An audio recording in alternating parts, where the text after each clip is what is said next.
Question number 7 हमारे पास an equilateral triangle subscribe about a circle है। हमने इसका एल्टीट्यूड फाइंड करना है। इसके दोनों पार्ट्स हमने प्रीवियस वीडियो में किया। अब हम इसमें आर की जो है वो रेडियस 10 यूनिट लेकर हम इसको मेजर करेंगे। इसका सर्कल बड़ा बनेगा। हमने दो पेजेस को जो है वो कंबाइन कर लेना है। ठीक है, तो स्टूडेंट्स हमारे पास ये आर जो है वो 10 यूनिट है, तो उसके लिए हमने क्या करना है, स्केल से हमने 10 जो है वो मेजर कर लेना है। ठीक है, 10 यूनिट हम मेजर कर लेंगे, रेडियस ले लेंगे। ठीक है, ये हमारे पास रेडियस है और इसको हमने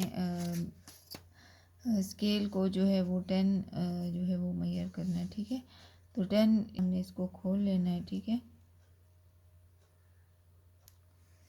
ठीक है, ये हमने एक 10 का जो है वो एक सर्कल बिग बना लिया। ठीक है, 2 पेजेस हमने कंबाइन किए हैं ताकि ये एक बहुत बड़ा सर्कल बनेगा। अब स्टूडेंट्स इसके बाद जो है वो हमने क्या करना है, जो सेंटर पॉइंट था उसको शेड ये देकर हमने इसको ओ ए से हमने इसका जो है वो एंगल्स फाइंड करने हैं। ठीक है, तो हमने क्या करना है, इसको ज्वाइन कर लेते हैं लाइन को। ठीक है, ओ ए की लाइन को हम ज्वाइन कर लेते हैं। ये हमारे पास ज्वाइन हो गया। अब फ्रेंड्स हमने ये इक्विलेटरल ट्रायंगल था क्वेश्चन में गिवन है, तो इसके हमने 3 एंगल्स बनाने, 120 120 120 की। ठीक है, तो हमने 120 के एंगल्स बनाए। तो स्टूडेंट्स हमने क्या करना है, यहाँ पर सेंटर पॉइंट पर हमने रखना है अपना मार्कर। ठीक है, कंपास, और इसको जो है वो कर लेंगे, थोड़ा बड़ा बनेगा इसका। ठीक है, ये हमने यहाँ पर रख लिया। अब 120 का हमने एंगल बनाना है। एक हमने यहाँ पर पॉइंट रख कर कंपास रख के इसको कट करना है। ठीक है, एक हमने यहाँ पर कंपास रख के इसको कट करना है। ठीक है, अब हमने स्टूडेंट्स इस तरीके से स्केल की हेल्प से इसको जो है वो ज्वाइन, ये एंगल। ठीक है, ये 120। अब इसके बाद जो है वो हमने एक और करना है ड्रा। तो हम क्या करेंगे, इसी सर्कल को, ये जो हमने लिया था, इसको थोड़ा हम मज़ीद बढ़ा देते हैं। ठीक है, इस तरीके से कर लेते हैं। अब स्टूडेंट्स हम यहाँ पर रख कर एक आर्क लगा लेते हैं। ठीक है, और एक आर्क हम यहाँ रख के लगा लेते हैं। ये 120 का हो जाएगा, ये 60 और ये 120, हम इसको मैच कर लेते हैं। ठीक है, तो इस तरीके से ये हमारे पास जो है इस तरीके से ये ज्वाइन हो जाएगा। ठीक है, इसको हम नेम दे देते हैं। ये हमारे पास यू नाम हो जाएगा, ये टी है, और ये हमारे पास ए हो जाएगा जो तीसरा बना है। तो ये ऑटोमेटिकली तीनों 120 120 के हैं। तो पहला स्टेप हमने ये एंगल्स जो है वो बना लेनी। इक्विलेटरल है तो 120 है, क्योंकि तीनों को ऐड करें तो 360 बनता है। कंप्लीट एंगल 360 का होता है, तो हमने 120 का एंगल बना लिया। ठीक है, इसके बाद स्टूडेंट्स हमने परपेंडिकुलर बाइसेक्टर ड्रा करना है। परपेंडिकुलर बाइसेक्टर हम इन पॉइंट्स पे ड्रा करेंगे, यू पे, टी पे और ए पर। ठीक है, जो इस तरीके से हमारे पास बने, यू टी और ए पे हमने परपेंडिकुलर ड्रा कर लेना। अब पहले हम परपेंडिकुलर जो है वो ए पे रख के लगाएंगे। ठीक है, परपेंडिकुलर ड्रा कर लेंगे। ठीक है, तो हमने ए पर रख लेना है और एक परपेंडिकुलर जो है वो बनाना है। तो इसके लिए हम क्या करेंगे, यहाँ पर लाइन थोड़ा एंगल बना लेते हैं परपेंडिकुलर। ठीक है, अब इसके बाद स्टूडेंट्स हमने जो है वो यहाँ पर एक हमने रखना है नीडल, और हमने इस तरीके से इसको यहाँ पर कट कर लेना है।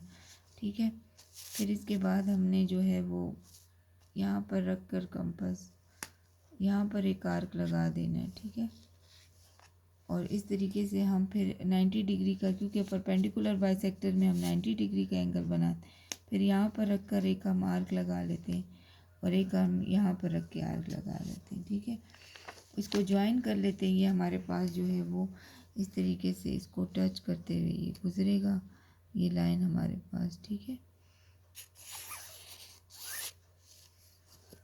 इसको जितना बड़ा हम कर सकते हैं कर लेंगे। इनको नाम दे देंगे, जो लाइन हमने गुजारी परपेंडिकुलर बाइसेक्टर यानी 90 डिग्री का एंगल ड्रॉ किया। ठीक है, फिर इसके बाद स्टूडेंट्स हमने इसको नाम दे देते हैं। ये पी है हमारे पास और ये क्यू नाम हो जाएगा। ठीक है, अब स्टूडेंट्स इसके बाद हमने टी पर रखना है। ठीक है, ये देख लें। अब पेज ज़रा इधर कर लेते हैं, क्योंकि हमने दो पेज को ज्वाइन किया है, क्योंकि 10 जो है वो बहुत सेंटीमीटर का बड़ा सर्कल बनेगा। अब हम टी पॉइंट पे रख के परपेंडिकुलर बाइसेक्टर बनाएंगे। ठीक है, तो अब हम टी पॉइंट पे रखते हैं अपना कंपास, और यहाँ पर हम रख के एक परपेंडिकुलर बाइसेक्टर ड्रा कर देंगे। ठीक है, फिर हम एक आर्क यहाँ पर रख के लगा देंगे, एक आर्क हम यहाँ पर रख के लगाएंगे। ठीक है, फिर हम इस तरीके से इधर एक आर्क लगाएंगे, 90 डिग्री का बना रहे क्योंकि परपेंडिकुलर बाइसेक्टर है। तो अब हम इस लाइन को ज्वाइन कर लेते हैं, ठीक है, स्केल की हेल्प से।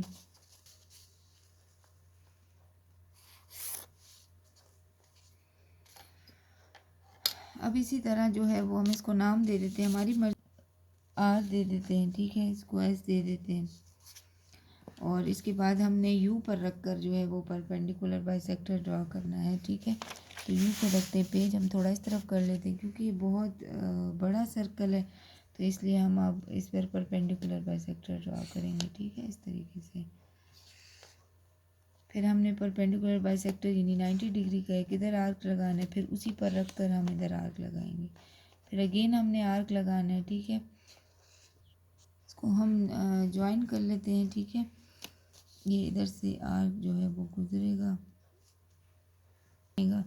ठीक है। तो इस तरीके से हम इसको ज्वाइन कर लेते हैं लाइन को, इसको भी इधर से ज्वाइन कर में से लाइन है, हम स्केल रख के मरी करें तो ये हमारे पास जो है वो 130, ये हमारे पास एल्टीट्यूड होगा, ये हमारे पास जो है एल्टीट्यूड इसका 30 है। अगर हम स्केल मिड में रखें तो उसको हम देखेंगे तो ये हमारे पास आएगा 30, ठीक है। स्टूडेंट्स हमारे पास जो है 10 रेडियस था, ठीक है। क्वेश्चन में गिवन है कि 10 रेडियस है हमारे पास, मतलब रेडियस का डिस्टेंस क्या है, ये सेंटर ओ था, ओ एक से जो हाफ डिस्टेंस है वो हमारे पास जो है वो 10 था, ठीक है। तो इसका मतलब है जो रिमेनिंग ओ डी से डिस्टेंस है हमारा वो हमारा होगा 20 होगा, ठीक है, क्योंकि टोटल हमारे पास लाइन एल्टीट्यूड फुल अगर डायमीटर को मेजर करें वो 30 है, और हमारे पास जो है ई से ए का डिस्टेंस जो है वो हमारे पास 20 है और ये 10 है। तो 10-20 का रेशो जो है वो हमारे पास क्या बन जाता है, ठीक है, 20:10 हमारे पास क्या आएगा, 10 1 10 10 2:1 जो है ये हमारे पास जो है रेशो इसका बन जाता है, ठीक है। तो इस तरीके से ये हमारे पास का रिक्वायर्ड जो है वो डायग्राम बन जाएगा। दूसरी स्टेप ऑफ कंस्ट्रक्शन जो क्वेश्चन नंबर 7 के जो रेडियस हमारे पास है, इसमें हमने रेडियस जो है वो 10 लिया था, हम 10 लिख देते हैं। बाकी स्टेप्स हम वही उसी तरह लिखें जैसे हमने स्टेप बाय स्टेप एंगल्स बनाए, फिर परपेंडिकुलर बाइसेक्टर ड्रॉ किया, ठीक है। तो यहाँ पर इसका जो एल्टीट्यूड रेशो है वो 1:2 था, और एल्टीट्यूड हमारे पास क्या था, यहाँ पर हमने पिछले क्वेश्चन का लिया वो था, अब ये हमारे पास जो है क्या होगा, ये हमारे पास जो है एल्टीट्यूड इसका 30 सेंटीमीटर होगा। तो ये हमारे पास इसका रिक्वायर्ड स्टेप ऑफ कंस्ट्रक्शन अपनी वर्डिंग में भी लिख सकते हैं।